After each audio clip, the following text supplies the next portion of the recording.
Hi, everybody, and welcome back to the Conscious Grief Series 5. And today I am very pleased to introduce you to Georgena Grace. Georgena is a trauma specialist and a somatic grief therapist. So welcome, Georgena. Thank you so much. It's wonderful to be here, Tara. Thank you. Well, I think, first of all, I could read out your bio, but sometimes I think it's nice for you to introduce yourself and what led you to becoming a trauma specialist and a somatic grief therapist. Thank you for asking that, because so often life is responsible for us doing and being who we are when we deeply listen. And it was in 1994 that my brother Mark died of suicide. And later that month, my father-in-law died. And then mother died of a brain tumor in July of 1997, and dad dropped dead of a heart attack in December of that year. And then my son Reed died of a head injury, and actually it was an impulsive suicide as well in January of 1998. So you can imagine, here I was swimming in grief. Each of the griefs were very, very, very different.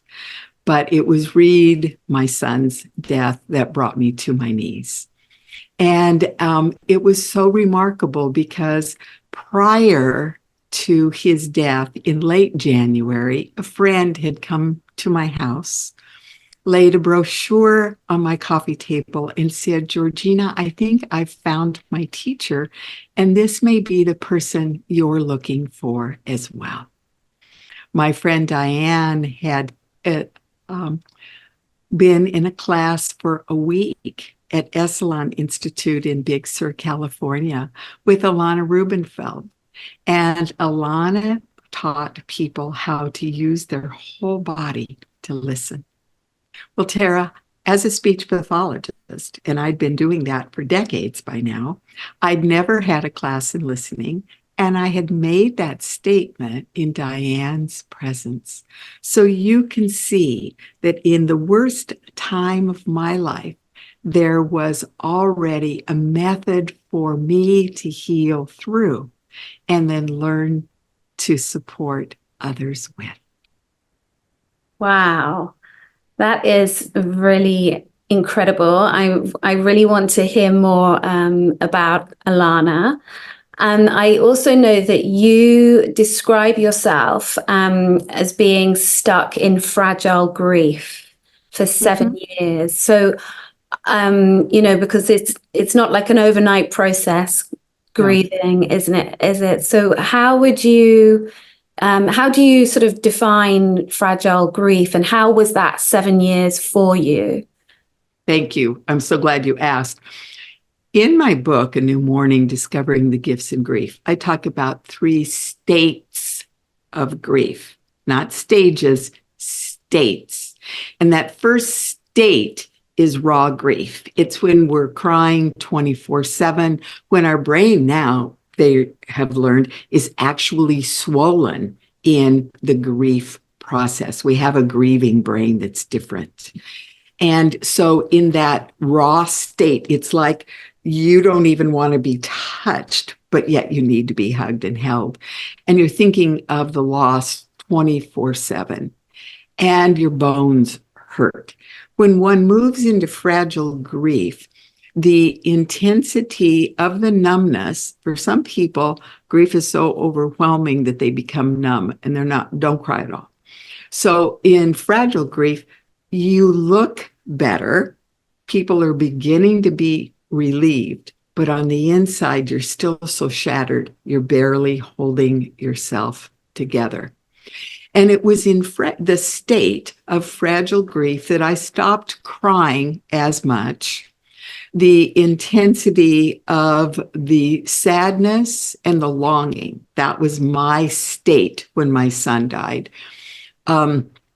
was shorter in duration. However, I kept ruminating because he died of suicide. What was it that I could have done. And so I stayed in this state because I didn't have anybody like me that could look me in the eye, take my head, my face in their hands and say, Georgena, pain is inevitable. Suffering is optional. And with how you're moving through grief, you're causing your own suffering. And so I rarely get to that point with my clients. However, what I know is that I was stuck because I didn't have anybody like me. We were in a town of 28,000 people. There was one really, really, really good therapist there. We had one psychiatrist. Heck, we went to see the psychiatrist, and we ended up counseling him because he felt so bad about Reed's death. And so that's what I mean by fragile grief. And today I live in gentle grief. And gentle grief is when my voice may bubble up with sadness, or I may just have an overwhelming moment where it's like Old Faithful, the geyser here in Yellowstone Park in the United States, will just burst forth, and it will be tears and crying. That's what happened as I was rewriting the second edition of the book. And so those are the three states of grief that I discovered. And, our audience knows grief never goes away, but it does become different. Yeah, it certainly does. And so when you were in the fragile grief, what stage was it that, at what place in that time did you meet or find out about Alana's work? Oh, it was wonderful. I learned about Alana's work when I was still in raw grief. And so I traveled to Omega Institute to do a workshop with her in May of 1998. So the training was 4 years long, and our bodies, and especially our hands, were calibrated to listen for the energy, the images, the vibrations, the stored memories in people's bodies. So I remained in that state of fragile grief throughout the training, actually. And there were very few people that knew the story. And there were 54 of us in my training class. But many people, all they had to do was put their hands on me, and they got something that was going on. Yeah, so fascinating. So fascinating. And I think this so frequently we feel like grief is something that's mental because of, like, say, the ruminating, for example, and the pain and the sadness. But, through this somatic work that you were doing, maybe you could explain, like, how the body holds grief. I will. It was very interesting because each of us had the opportunity to have a session in the middle of the room. And although I had only had like 1 or 2 sessions of Rubenfeld Synergy, I didn't really understand what it was. I volunteered in that first week. And what happened was a remarkable contrast in my session compared to the others that had been previously. In my particular session, I laid down on the table, and a colleague trainee came up, and she put her hands on my head. She put her hands on my feet, and then she came to cradle my right knee. And as she put her hands there, she got a sense of something drastic that had happened to me, and she pulled her hands away. And Alana came up behind her, and she did this wonderful one-on-one with my colleague. And we all clapped, and Alana came back to my knee. And what had caused my colleague to jerk away was me saying, when she said, "What are you noticing in the space between my hands?" I said, "Clouds, very dark clouds." Well, Alana came back. The clouds were still there, and the clouds began to dissipate. And what arose in my right knee was a beautiful amethyst mountain with a granite base, and there were patches of snow on it. This was in November of 1998. I lived in Norfolk, Nebraska. We don't have any mountains. So shortly after 2000, we moved to Colorado. It wasn't like any of the Rocky Mountains. We even took a trip to the Great Tetons. That mountain wasn't there. When I moved to Portland, Oregon, I was here for 6 months. I was driving to work one morning down I-5, and there was my mountain, Mount Hood. That was the mountain that was in my knee. And our listeners may say, so what's the big deal about the mountain, Georgena? It was profound because I was shattered. I was still in that state of raw grief during that session, and I felt like I was walking on an iceberg that was breaking up in fog so deep I couldn't see my hand in front of my face, and I was on the Antarctic Ocean. So what I craved, what I needed, and I didn't even know it, was stability. I needed to be able to go back to that image, to come back into my body as a result of that.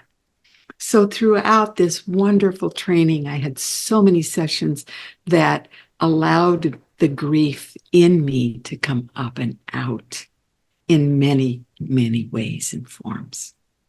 So that's how it worked. And that's so important, like you say, about the grief coming out. And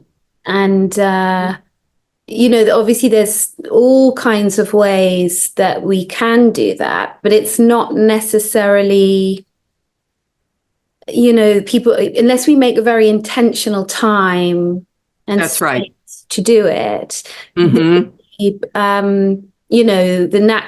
the more natural thing to do is to push it down, because we want to have these messy sort of explosions of emotions. And maybe you could also explain, like in your work that you do now, with people, how do you work with them to release it in your work? It's very interesting. Remember how I said life, the universe, love, whatever word our audience has for that infinite intelligence that's love, began getting me ready for this work prior to the pandemic. In 2017, there was a drastic fire, a tragic fire in the United States on the West Coast in a warehouse, and 34 people were killed. And one of those people was the boyfriend of a woman that was overseas attending graduate school. And her mother reached out to me and said, would you provide therapy for her? And I said, yes. So we began, Tara, this work on FaceTime. And it was so profound that when the pandemic came, I chose, there were some people I continued to see in the office because grieving people need to be held and hugged. But there were so many others in so many other places. I began doing this work online and eventually created a 9-week certification program for therapists, coaches, nurses, and other practitioners who want to do this work. So what happened is people begin to really move in to the new paradigm of grief. Integrated Wellbeing Institute says, you're not broken by this loss. You're broken open like a seed to root down into self-awareness and new connections. new connections with yourself, maybe that beloved that's on the other side, or what happened to you in your body as a result of a diagnosis or divorce. And so I work with people to increase their self-awareness so they can scan their body. You can see I've got my eyes closed, noticing the ache, the pain, the tightness, the tension. And then through the somatic grief relief process, they can begin to be with that instead of resisting.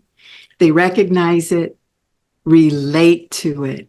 And then so often it's released or at least dissipates, but it has a message that they can work through ongoing. So I do groups work with 6 people in a group doing the grieving work, or train others now, because this method allows us to go beyond the talk in the chair. Yeah. And access the wisdom within. Yeah. I absolutely love the sound of that and what you're sharing, and how grief can be a catalyst for awakening, in that sense that you're inviting people to increase their awareness. And you mentioned earlier about your book that is around the gifts of It grief. is. Mm-hmm. And you said about the new connections. And yeah, so for yourself, for example, in your own experience, what are the gifts that you have found through grieving? I discovered as I was writing the book, moving through the journey, that self-care is so essential to move through and beyond grief. And it's so essential for us to really recognize, relate, and release these emotions. Grief can be a powerful teacher when we allow it to be, and we sit with it and don't run from it. But it's so scary, as you alluded to earlier. People want to resist the messiness of this.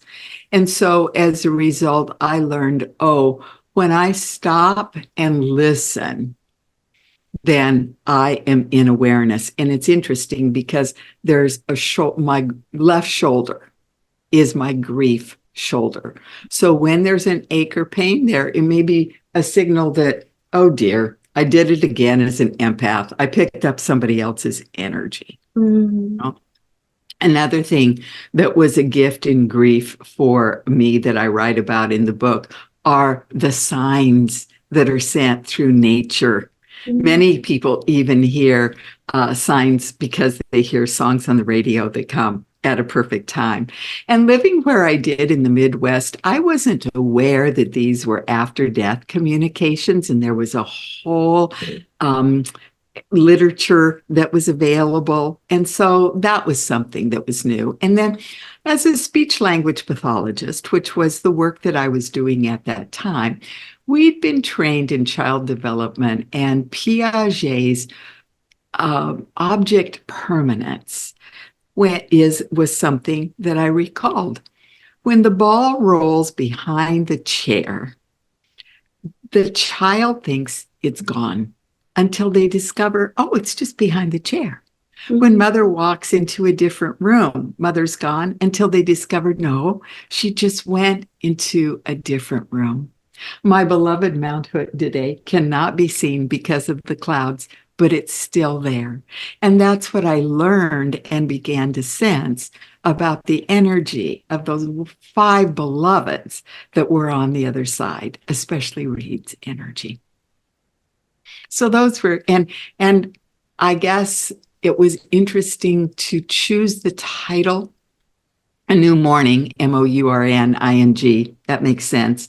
But discovering the gifts in grief, really, that's strange. It's so hard, really. But as we all know, there is the dark and then there is the light. Yeah. Yes, I know that can be a very almost triggering thing for people to hear. Yes.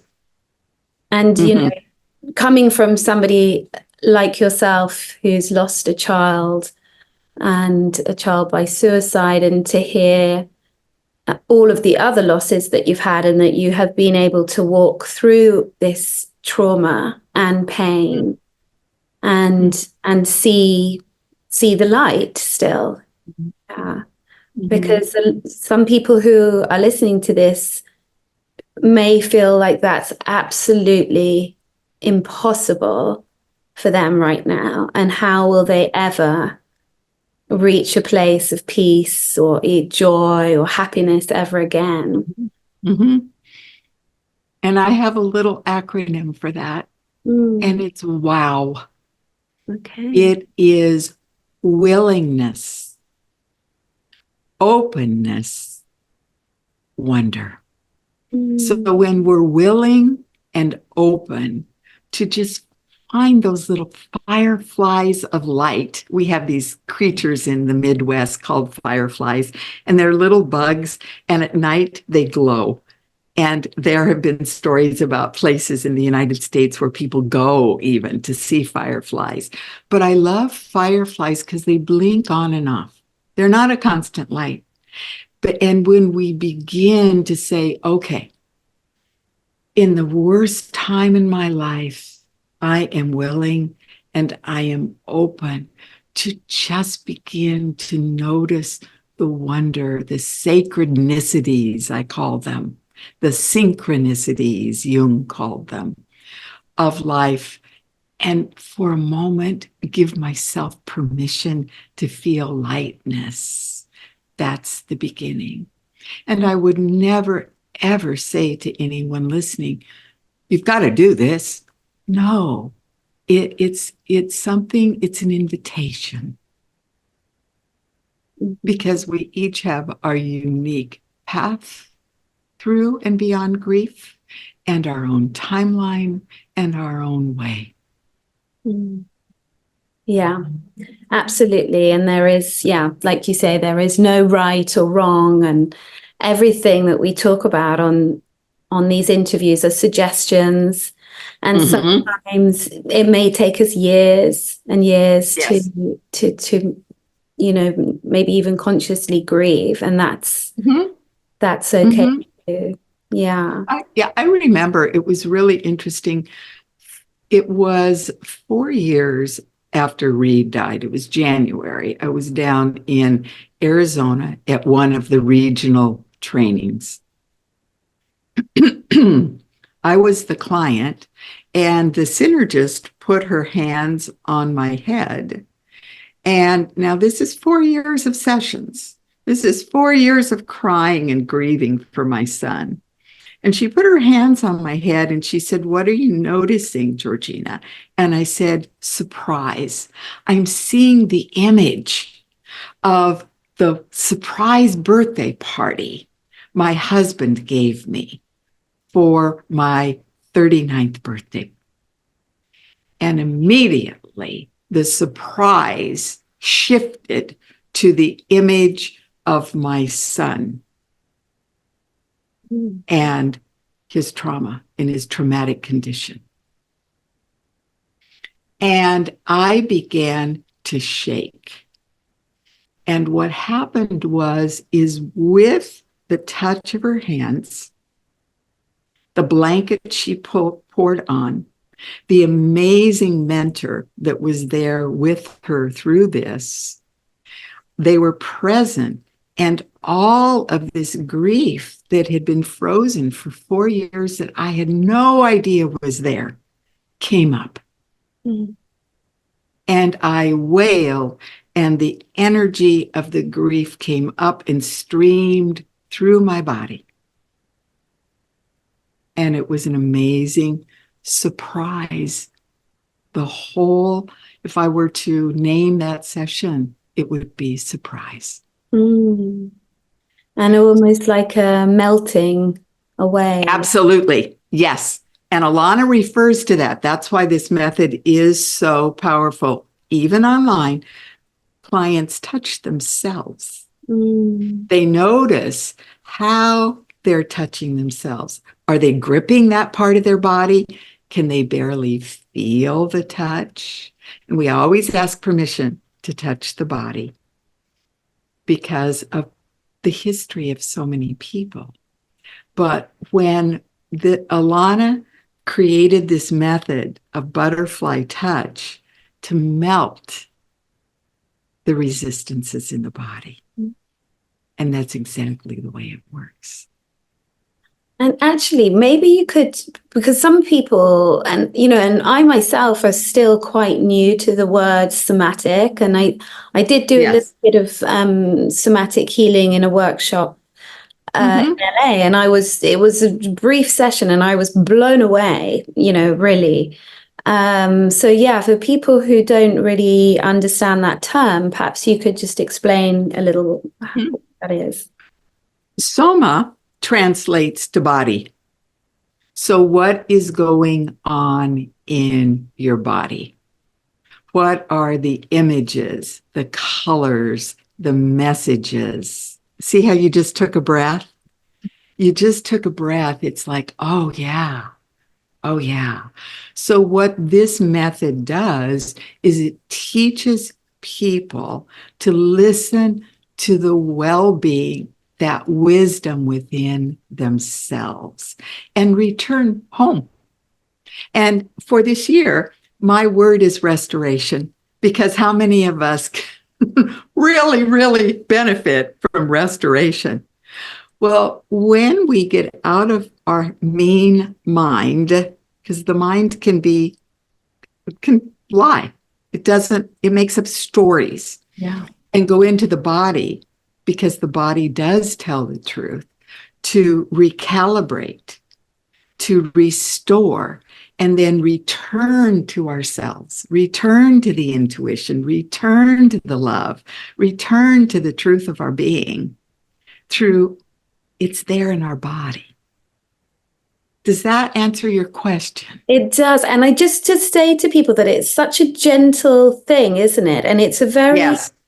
I don't know, but almost energetic as well. Like I can imagine yes. facilitated. It's a very, very subtle, but very, very powerful. It is. It is. And the Rubenfeld synergy method is based on the talk of Gestalt therapy and then the movement of the Alexander technique and the the Alexander technique and the Feldenkrais method. And so for us it is, remember how I said butterfly, and then there's the energetic there. So it's talk, it's touch, it's humor, it's metaphor, and it's curiosity. Because really and truly, every one of you watching in this moment, when you become curious about your grief, things become different. And that was the thing, that I was in this very fragile state of grief.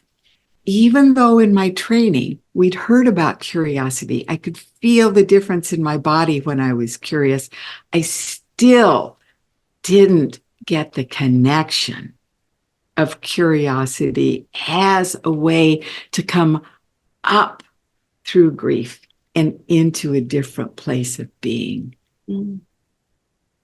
And in grief, so many of us know what I've discovered, Tara, the three facets of a grief are navigating that ocean of emotion, or that place of numbness and shock. Another aspect of grief is grief brings up the deepest, darkest parts of ourselves, longing to be heard and healed. And I did a lot of that work in those 7 years. And then finally, grief requires us to answer the question, who am I now? And that was another reason why I was in that fragile grief for so long, because not only had all these people left, but oh my goodness, so many things had changed in my life. It was like a tsunami of change. Yeah. And so I look back now on that woman. I'm grateful to her for her perseverance. And It's like, oh, honey, I'm sorry it took you so long, but you did make it. And there's like, yeah, it's all perfect timing, isn't it? And divine timing. And my It gosh, is. you had so much to Mm-hmm. work through. We did. Mm-hmm. Yeah, there were just so many things. Mm-hmm. So many. Mm-hmm. Um, I always like to ask people in these interviews, how you would define the term conscious grief. Mm. Grief brings up the deepest, darkest parts of ourselves through our beliefs, our feelings, and our thoughts that live in the body. And so it's there. And when we grieve consciously, we set the intention to meet our grief, to allow our grief to have a voice, to be that teacher and guide that is so possible. I absolutely love that, Georgina. Thank you. You're Thank welcome. you. Mhm. And before we close out, well, first of all, I haven't forgotten about your gift that you're giving everybody, but is there any other things or points that you'd like to share with the listeners? Mhm. Right now, we're in global grief. Right. All you have to do is turn on the television set or not. And so I invite you to take time every day, 5 to 20 minutes to grieve. And you may say, well, I don't want to do that. Well, guess what? I don't blame you a bit. And it may be simply going out for a walk in nature, which is so supportive, to give the thoughts that you have, the concerns that you have to nature on a walk. Because it's so important for each of us to do our work to access the truth of our being, which is power, and to shine as that lighthouse that is the truth of our being. And then the other thing I would invite, especially those of us over, I'm going to say 55, to really consider the benefit, explore the benefit, be curious about the benefit and the process of doing less and being more. Because what the world is calling for now is it's calling us to be love, to be aware, Mm. and to really listen and do what is ours to do. And a lighthouse does not run up and down the coast looking for things to do. It Mm. stays in one spot. It shines its light, and the ships that need it come to it. Right.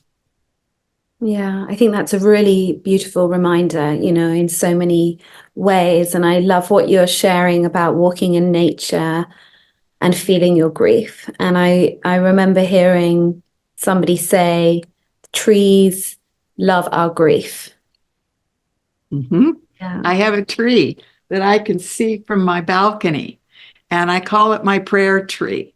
And I can lean against it, and it's got this lovely space for me to be cradled in and Mm. held in. And I'm so grateful to it and for it. Mm. So thank you for sharing that. Yeah, and also for addressing the global grief that we are amidst. Mm-hmm. And Mm-hmm. it really feels like, yeah, it's never ending, and it feels like it's so important to, be conscious of it, the thoughts, the feelings, but also, kind of like you say, with walking in nature to try and lift the vibration. Exactly.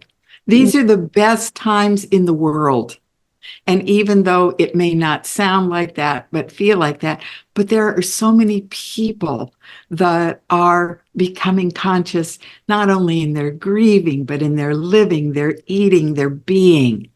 And we're, yeah. So for us to go in and to realize the power that's within us and then simply be that in the world makes a difference. You're right about this vibration. Yeah. And I'm very curious about your free gift. So please share about that. All right. Well, it is entitled The 12 Truths of Grieving.